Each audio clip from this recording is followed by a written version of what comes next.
Hello, Namaste. I am Ketan Kang from 192 Consulting.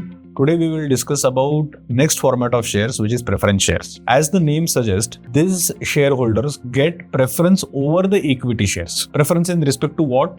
So preference in respect to declaration of dividend. So suppose if a particular person holds the preference shares of the company or he is a preference shareholder of the company, then in that case, if the company declares dividend, then first preference for distribution of the dividend has to be given to the preference shareholders before the equity shares. Preference shares come with a predetermined rate of return or predetermined rate of dividend, and preference shares get dividend only on that percentage or only up till that percent, not more than that.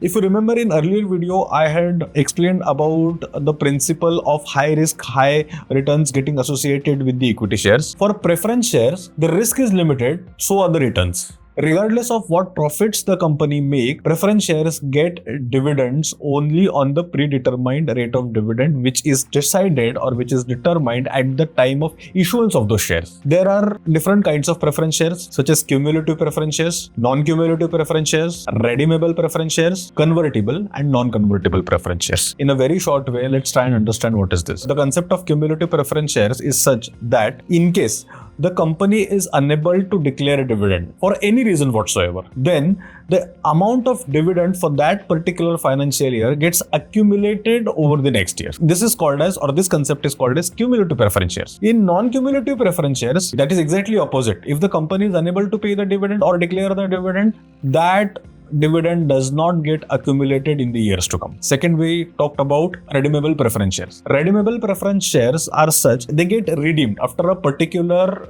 term. The preference shares get redeemed, and the amount of capital that is invested by the preference shareholders in the company, those shareholders get back that amount at a predetermined rate of return. The Companies Act does not allow the companies to issue non-redeemable or irredeemable preference shares. So the preference shares have to be redeemable after a particular time period. Then we spoke about the convertible and non-convertible. So in convertible preference shares, after a specific time period, the term for which the preference capital was raised or the term for which the preference shares were issued, after the expiry of that term, the shares get converted into equity shares. The preference shareholders are considered or get converted into equity shares, and they get all the rights of equity shareholders and the rights that equity shares possess. So non-convertible preference shares do not get converted into equity. Those get redeemed to the shareholder. This was a bit information on preference shares. Next, we will talk about the debentures in the upcoming videos. Till then, this is Ketan Kang signing off.